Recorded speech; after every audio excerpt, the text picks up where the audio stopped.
ఎవరైనా నొక్కండి.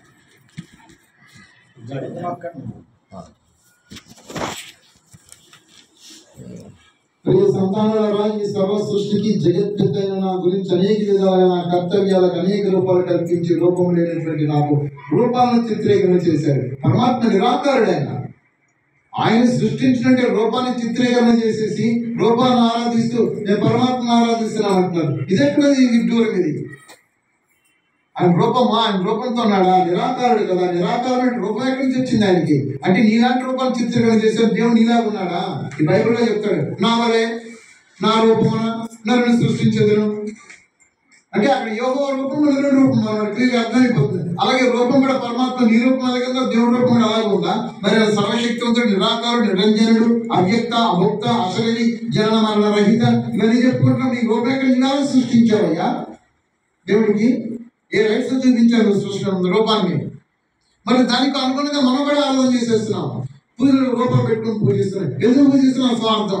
డబ్బులు వచ్చి పడిపోతాయి. నాకు డబ్బులు మీ కాలం వచ్చి పడతాయి. ఈ లక్ష్మీంద్రం మెడిటేషన్ డబ్బులు వచ్చేస్తాయా? వాళ్ళు కూడా ప్రాబ్లం చేసేస్తున్నారు. అంత అమాయకత్వము, అంత అవిద్యుత్తుగా వెళ్ళిపోతున్నది. రూపాలను ఆరాధిస్తూ నన్ను ఆరాధిస్తున్నాను అనుకుంటున్నది ఇది సరైన పద్ధతి కాదు. ఆరాధించడగా నా ఆజ్ఞలని, నా శాసనములను మీరు మీ జీవన యాత్రలో ఆచరించడమే అదే ఆరాధన. నా ఆజ్ఞ మీరు పాటించండి, అది పరమాత్మ ఆరాధన. నా శాసనములు నేను ఏవైతే మీరు మీ గురించి నేను మీ ఉన్నతి గురించి చెప్పానో అవి ఆచరించండి. అసలు మీ లక్ష్యం ఏమిటి? మీ గమ్యం ఏమిటి? కామ్యకర్మలతో నేను దేవతగా మారిపోతాను, లక్ష్మిగా అయిపోతాను, నారాయణగా అయిపోతాను, సత్యలోకంగా వెళ్ళిపోతాను. కామ్యకర్మ ఎక్కడుంది? సత్యలోకం. ఈ భూలోకం సత్యలోకం. మళ్ళీ ఎక్కడికి వచ్చి పడతావు. ఇదే స్థితిలో ఉన్నతమైన స్థితిలో ధన సంపదతో ఐశ్వర్యంతో ఉంటావు. ఎందుచేత దానికి కావాల్సిన శ్రేష్ఠ కర్మ ఇప్పుడు చేసేస్తున్నావు. ఇది నీ లక్ష్యం. ఏంటి? మళ్ళీ జన్మకి వెళ్ళిపోవడం నీ లక్ష్యము. ఇదే నీ కామ్య కర్మ. కానీ వేదం ఏం చెప్తుంది?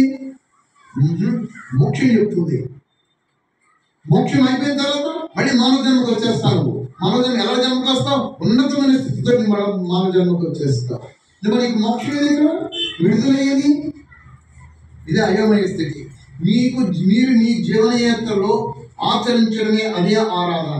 నా యొక్క శాసనములను, నా యొక్క ఆజ్ఞలను, నా కర్తవ్యాలను మీరు మీ జీవితంలో ఆచరించండి. ఎందుకు? మీకు ఉన్నతి కావాలి. మీకు ఉన్నతి కావాలంటే ఏం చేయాలి? మీరు ఏం చేస్తారు? అభివృద్ధి ఆలోచించి ఒకటి చెప్పండి. ఏమైనా 7 గంటలు 8 గంటలు రావడం లేకపోవడం ఏమి జరగటం లేదు. బ్రహ్మబాబా అదే చెప్పాడు. బ్రహ్మబాబా ఎందుకు వేషం వేసుకోవడం? వైట్ డ్రెస్ వేసేసుకొని నేను బ్రహ్మబాబా బ్రహ్మకుమారి చెప్పుకోవడం కాదు. సిగ్గు చెప్పుకోవడానికి కూడా ఇలాంటి ఎవరు వాసులు కాదు. నాకే వాసులు బ్రహ్మకుమారి అందరూ కూడా మీ లోపల బయట వ్యాపించున్నాను. నేనే పురుషుడనగా అన్నిటి ఎందుకు పూర్ణి ఉండేటటువంటి వాడిని ఈ బ్రహ్మాండంలో మీలో వ్యాపించున్నాను. అనగా నా యొక్క వ్యాపకత్వం 3 విధాలుగా ఉంటుంది. అలాంటి వాడిని పురుషుడు అంటారు. పురుషుడు అంటే అర్థం ఏమిటి? 3 విధాలుగా వ్యాపించి ఉండేటటువంటి వాడిని పురుషుడు. ఎవడు ఈ పురుషుడు? అనంత శక్తి అది. ఆ శక్తికి పురుషుడే 3 విధాలుగా వ్యాపించున్నాడు. 1 జగత్తు యందు, 2 ప్రాణముల యందు, 3 హృదయములందు. వీడెవడు? విష్ణు అయి ఉన్నాడు. విష్ణు వ్యాప్తున్నాడు. చరాచరం జగత్ సా విష్ణువు సర్వత్రా వ్యాప్తమయ్యి సర్వ జీవుల యొక్క కర్మలను నియంత్రిస్తూ వాళ్ళని పోషిస్తూ వాళ్ళ కర్మలకు ఫలితాలు ఇస్తూ చూసేటటువంటి వాడు పరమాత్మ పేరు విష్ణు. ఇలాంటి విష్ణుని రూపానికి శంఖచక్ర కథ కమ్మలో పెట్టుకోవాలి. మీకు ఎక్కడి నుంచి వచ్చింది ఈ విష్ణు సాక్షాత్కారం? ఈ వీరికి ఎలా జరిగింది? మొదటి వారు భక్తులు ఆయన కాబట్టి ఆ రూపం ముద్ర పడిపోయింది. కాబట్టి ఆ రూపం సాక్షాత్కారం అయింది. ఆ వైష్ణవ సిద్ధాంతం తీసుకొస్తే వైష్ణవ సిద్ధాంతంలో విష్ణు రూపాలు చూపించింది. వేద ప్రమాణాలతో తీసుకొస్తే విష్ణు అంటుంటాడు. ఎవడో కూడా లేడు, ఒక పరమాత్మయే విష్ణువు. అలా పరమాత్మ నిరాకారుడు, అనంత తేజస్సు. అది ఇక్కడ సాక్షాత్కారం అయింది. ఏదైతే రూపం మీ లోపల ముద్ర పడిందో అది సాక్షాత్కారం అయింది. ఆ గురువు ఎవరో చెప్పలేకపోయాడు. మరి ఆలయం గురువు నాకు అర్థం కాకుండా పోయింది. ఇలాంటి కొన్ని ప్రక్షిప్తాలతోటి, కొన్ని విధానాలతోటి అయోమయ స్థితిలోనికి వినేటటువంటి అందరికీ చెప్పడం, ఎస్టాబ్లిష్మెంట్ చేసడం, సత్యమైన జ్ఞానం మరుగున పడిపోవడం పద్ధతి కాదు ఇది.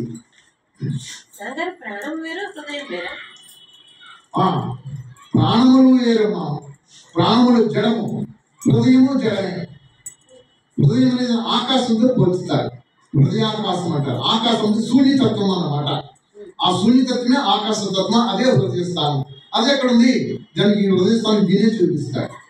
అంతే తప్ప ఈ హృదయం జడమే, ఈ ప్రాణములు జడమే. జడము కాబట్టి శరీరం ఎప్పుడైతే మనం తీసుకున్నామో ఈ శరీరం వచ్చినప్పటికీ హృదయం అనే స్థానం ఇక్కడ చూపించాం. శరీరం అనే భ్రాంతి లేకపోయినట్లయితే, శరీరం లేకపోతే అంతా ఆయన ఉన్నాడు. ఆయన అంతా రెండు విధాలు ఇక్కడ అర్థం చేసుకోవాల్సింది ఏమిటంటే, పరమాత్మ అనేటటువంటి వాడు జగత్తులో ఉన్నాడు. ఈ జగత్ ఎక్కడ ఉంది? సర్వవ్యాపకత్వం అంటే ఎవరికి అర్థం కాకుండా పోయింది. ఎప్పుడైతే నువ్వు శరీరాన్ని ధరించావో అప్పుడు దేవుడు వేరైపోతున్నావు, నువ్వు వేరైపోతున్నావు. నువ్వు శరీరాన్ని భ్రాంతి తీసివేసేస్తే ఉన్నవి మూడు శాస్త్రంగా కనబడుతుంది. ఒకటి ప్రకృతి కనబడుతుంది, జగత్తు కనబడుతుంది, రెండోది ఆత్మ కనబడుతుంది, మూడోది పరమాత్మ కనబడతాడు. పరమాత్మ అత్యంత సూక్ష్ముడు కాబట్టి ఈ రెండింటిలోనూ కూడా నిండి ఉన్నాడు ఆయన. ఇలా రెండింటిలోనూ నిండి ఉండినటువంటి పరమాత్మను చూడాలనుకునేటట్లయితే నువ్వు ఎలాగ చూడగలుగుతావు? ఒక జ్ఞాన దృష్టితో చూడగలుగుతావు, దివ్య నేత్రంతో తెలుసుకోగలుగుతావు. అది కూడా సాక్షాత్కారం కాదు. ఇంకా ఆ స్థానం దాటికి పోయి చూస్తే అనంతమైన ఎరుక అంటారు దాన్ని, భజలు అంటారు దాన్ని, మరి మహాశూన్యం అనమాట. అలాంటి శూన్యమే హృదయాకాశం. ఇందులో అంతర్ముఖతం అవ్వాలి. అంతర్ముఖతం అయ్యారా? అంతర్ముఖం అవ్వడం అంటే యోగ సాధన జరగాలి. క్యాంటీన్ 8 hours కూర్చొని యోగ సాధన చేయాలి. 8 hours యోగ సాధన చేస్తే అప్పుడు లోపల తత్వం బయటకు రావడం తెలుస్తుంది. అంత శూన్యమే, అంత పరమాత్మమయమే. ఇంక రెండోది లేదు. ప్రకృతి కనబడదు, ఆత్మ కనబడదు, ఏ శరీరాలు కనబడదు, మనంతా ఒకటే పరమాత్మని కనబడుతుంది. అప్పుడు చూసేది ఏమిటి? ఆత్మే చూస్తుంది, ఆత్మే తెలుసుకుంటుంది ఎంత పరమాత్మమయమే అని చెప్పి. తనకి తన సాక్షాత్కారం అవుతుందా? తనకి కాదు, తను కూడా ఆదుర్యమైపు కనబడుతుంది. ఇలాంటి అద్భుత స్థితిని ప్రాప్తం చేసుకోవాలంటే సాధన ఏది? బైబిల్ మాట చెప్పడమే జ్ఞానం గురించి. యోగ సాధన ఏమిటో కూర్చొని పట్టుకుని గంటసేపు కూర్చోలేకపోతున్నారు. మరి జ్ఞానం గురించి యథాతథంగా తెలుసుకోగలుగుతున్నారంటే అబ్బాయి నమ్మిన సిద్ధాంతం ఇదే జ్ఞానం అని చెప్పేస్తున్నారు. ఎంత జ్ఞానం మనకు తెలుస్తుంది. జ్ఞానం అనంతం బ్రహ్మ. ఈ జ్ఞానమే అనంతము. ఆ జ్ఞానమే పరమేశ్వర స్వరూపము. ఆ జ్ఞానమే పరమాత్మ. ఆయన గురించి మనకి ఏం తెలుస్తుంది చెప్పేసి మనం ఇది సత్యం చెప్పగలుగుతున్నాము. మనం వేద జ్ఞానం చదువుతున్నామంటే అబ్బాయి వేదం నాకు అవసరం లేదనేస్తున్నారు. ఇది అవిద్య. ఇది అవిద్య. ఏది పరమాత్మ చెప్తున్న జ్ఞానం ఎక్కడ మీరు వింటున్నారు, ఎక్కడ మీరు చేస్తున్నారు? స్వార్థము స్వార్థము స్వార్థమే. ఎప్పుడు స్వార్థమే. ఈ దేవుడిని పూజిస్తే స్వార్థము. నాకేమొచ్చేస్తుంది? ఈ అమ్మవారిని పూజిస్తే నాకేమొచ్చేస్తుంది? నా కష్టాలు పోతున్నాయి, నా సమస్యలు పోతున్నాయి, నా బాధలు పోతున్నాయి, నా గురించి డబ్బులు పడిపోవాలి. మీకు డబ్బులు చాలా పడిపోతుంది. ఈ లక్ష్మి కానీ అమ్మవారిని మీకే డబ్బులు ఇస్తుంది. కర్మ ఏం చేసేస్తాడు? మీరు ఈ కర్మ మార్చాలి కదా. కర్మ మార్చడం మీకెక్కడి నుంచి ఎవడిచ్చేస్తాడు మీకు? మీరు ప్రకృతి నుంచి మీరు తింటున్నారు. ఈ ప్రకృతిని మీరు ఏం చేస్తున్నారు? ప్రతి క్షణం ప్రకృతిని మీరు ఆస్వాదించుకుంటూ ప్రకృతి ద్వారా మీరు జీవనయాత్ర సాగిస్తున్నారు. ఇలాంటి ప్రకృతికి మీరు చేసేది ఏది? ప్రకృతి కూడా మీరు ఎక్కడ తీర్చుకుంటున్నారు? వేదం చెప్పింది అది. ప్రకృతికి మీరు యజ్ఞం చేయండి. ఆ యజ్ఞం ఇప్పుడు దేవుడు ఎవరు చేస్తారు? అదేంటి? అధిక ప్రకృతి పాడైపోతుంది, ప్రకృతి పాడైపోతుంది, మీరు పాడైపోతుంది. అది వేదం చెప్తున్నది. దేనికోసం బ్రతుకుతున్నారు అసలు మీరు? ఎలాగ అడుగుతున్నా చెప్పండి. దేనికోసం మీరు జీవిస్తున్నారు? మీ జీవన విధానికి ఒక లక్ష్యం ఉందా? డబ్బు సంపాదించుకోవడమా? వ్యక్తిగత ప్రమాణాలు సంపాదించుకోవడమా? దేవుడా దేవుడా దేవుడు దేవుడు పరుగులు పెట్టేస్తున్నారు. పరస్పరం విరుద్ధ భావాలతో ఒకరి మీద ఒకరు కింది కట్టెలు పెట్టుకుని మళ్ళీ ఇక్కడ మాట్లాడమని చెప్పుకొని జీవిస్తున్నారు. ఇదా దేవుడు చెప్పింది. మళ్ళీ దేవుడు అంటే వెళ్దాము. దేనికి దేవుడు అంటే వెళ్ళడం? నాకు ఇవన్నీ బాగుంటుంది. పద్ధతి మొత్తం వ్యవస్థే మారాలి. ఎప్పుడు మారుతుంది? వీటన్నిటికీ అతీతంగా బ్రహ్మబాబా వచ్చాడండి. బ్రహ్మబాబాకి నిజమైన వారసులుగా తయారు కావాలంటే ఆయన ఏ సిద్ధాంతం అంటే ఆ సిద్ధాంతం మీకు అర్థమైంది కదా. ఏమిటా సిద్ధాంతం అంటే ఒక్క పరమాత్మను ఉపాసించండి. అదే మైండ్ ట్రాక్. ఇక్కడ ఇంకా రెండు పక్కన తీసి పడేసేయండి. ఆ సత్యలోకి వచ్చేస్తుందా? నేను బంగారు ఇటుకలో ఉంటానా, బంగారు మహోత్సవం ఉంటానా, నేను లక్ష్మికి అయిపోతాను. Nothing will happen. వదిలిపెట్టేసేయండి. నేను పరమాత్మను ఉపాసిస్తున్నానా లేదా? పరమాత్మ యొక్క ఆజ్ఞను శిరసాహిస్తున్నానా లేదా? పరమాత్మ చెప్పిన జ్ఞానాన్ని, ఆజ్ఞలని, శాసనములు నా జీవితంలో ఆచరిస్తున్నానా లేదా? సర్వులను ప్రేమిస్తున్నానా లేదా? నన్ను ద్వేషించేవాడిని, నన్ను హింసించేవాడిని, నన్ను వ్యతిరేకించేవాడిని ఒకే విధంగా చేస్తున్నాను లేదా? పరమాత్మ ఏ విధంగా అయితే సర్వులు ఎందు ప్రేమ దయాస్వరూపుడై ఉన్నాడో నేను కూడా అదే విధంగా సర్వులు ఎందు ఉంటున్నానా లేదా? ఇది నాకు కావాలి. ఇది బ్రహ్మబాబా చెప్పాడు. ఆ విధంగా మీరు ఎవరైనా ఆచరిస్తున్నారా? అప్పుడు నిజమైన బ్రహ్మబాబాకు వారసులు అందరూ కూడా. నేనప్పుడు వేషం వేసుకోవడమే, తెల్లబట్టలు ఈ వ్యాఖ్యను తగ్గి చేసేసుకోవడమే. ఎందుకు ఇవన్నీ? ఎవరు మోసం చేద్దామని మిమ్మల్ని మీరే మోసం చేసుకుంటున్నారు. నథింగ్. ఇలాంటి పనికి రావు. అన్నిటి యందు పూర్ణుడై ఉండేవాడిని ఈ బ్రహ్మాండంలో మీలో వ్యాపించున్నాను అనగా నా జ్ఞాపకత్వం 3 విధములుగా పూర్ణత్వంతో ఉంటుంది. 1 జగత్తు, 2 ప్రాణములు, 3 మీ హృదయము. హృదయం అంటే జడమిది. ఈ శరీరం ఎప్పుడైతే ప్రకృతి యొక్క వికృతి రూపంతో ఈ శరీరం తయారయ్యిందో అప్పుడు నా హృదయం అనే మాట బయటకు వస్తుంది. ఈ ప్రకృతి అనే శరీరం లేకపోతే నీ హృదయం లేదు, నీ ప్రాణములు లేదు. ఉండదు ఆత్మే. రెండోది జగత్తే. ఆ జగత్తులో ఆయన ఉన్నాడు. ఈ ప్రాణం అంటే ప్రాణంలో ఉన్నాడు. ఈ శరీరం వచ్చావు కాబట్టి నీ హృదయంలో కనబడుతున్నాడు. నీ లోపలికి వెళ్ళి అంతర్ముఖమయ్యి నీ లోపలి యోగ సాధనతో, జ్ఞాన సాధనతో ఈ ప్రకృతిలో పరమాత్మను చూస్తున్నావా? అంతర్ముఖం అవ్వడం అంటే ప్రకృతిలో చూడడం అన్నమాట. ఈ ప్రకృతి ఎక్కడ ఉంది? ఎక్కడో ఉన్నాడని చెప్పేసి పరమాత్మ నువ్వు చెప్తున్నావు. ఆ క్రిస్టియన్స్ వచ్చేసి 4వ ఆకర్షణ వాళ్ళు అంటున్నారు, ముస్లింస్ వచ్చేసి 7వ ఆకర్షణ వాళ్ళు అంటున్నారు. ఈ వైష్ణవ సిద్ధాంతం తీసుకొచ్చి వైకుంఠం అంటున్నారు, శైవ సిద్ధాంతం తీసుకొచ్చి కైలాసం అంటున్నారు, దేవి భాగవత్ వాళ్ళు తీసుకొస్తే దేవిపురం వాళ్ళు అంటున్నారు, ఈ జైన మతం తీసుకొస్తే వాళ్ళ ఒక స్వర్గాన్ని సృష్టించుకున్నారు. మొత్తం ఈ ఆధ్యాత్మిక సంవత్సరాన్ని ఎవరు ఇష్టానుసారంగా వాళ్ళు ఆ దేవుడి గురించి చెప్పుకుంటూ వచ్చేసేస్తున్నారు. అసలు దేవుడి దగ్గర నుంచి వచ్చిన జ్ఞానం ఏమొచ్చిందంటే ఒక్క వేదం వచ్చింది. వేదం ఏం చెప్తుంది? నిరాకారం నిర్గుణ పరబ్రహ్మ స్వరూపం అంతటా నిండి ఉంది. అంతటా నిండి అందరిలో కూడా ఉన్నాడు ఆ పరమాత్మ. చూడండి, అందరూ ఉండే పరమాత్మనే చూడండి. నేర్చుకుంటున్నారా?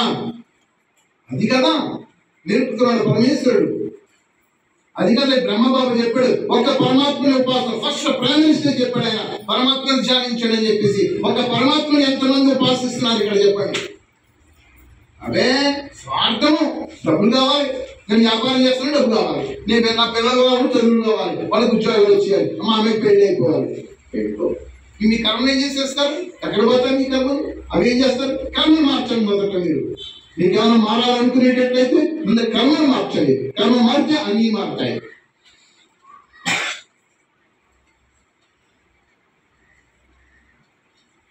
మీ హృదయంలో పూర్ణ స్వరూపుడై ఉన్నాను. మీలాగా నాకు పాదములు లేవు, కానీ జ్ఞాపకుడై ఉండటం వలన సర్వత్రా అన్నింటికన్నా ముందుగా నేను అక్కడ ఉంటున్నాను. మీకన్నా ముందుగానే ఉన్నాను.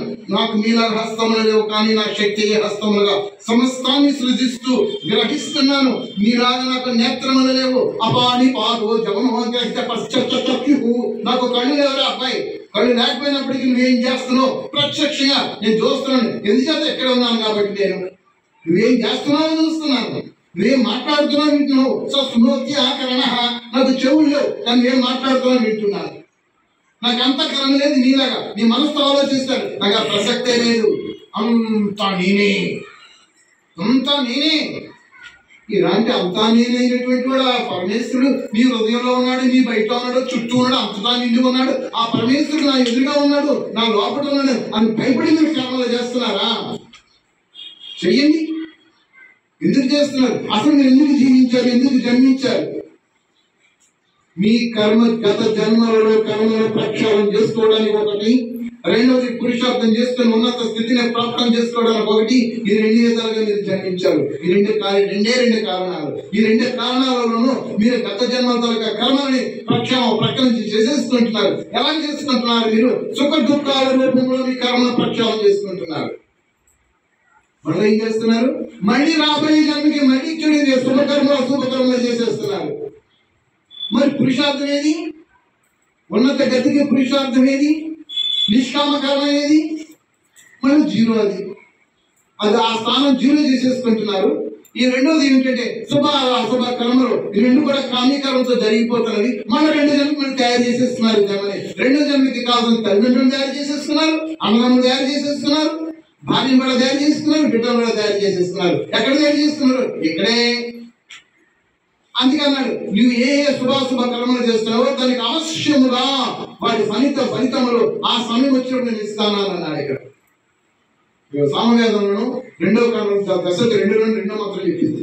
నేను చెప్పేసి వస్తున్నాడు ఆయన. మరి ఏం చెప్తున్నారు? ఏం చేస్తున్నారు? పరిశీలించండి. పరిణామం చాలు. ఓం శాంతి. ఇంకెవరైనా చెప్పచ్చు. అందరికి ఈక్వల్ అవకాశం. బాబా గురించి కానీ లేకపోతే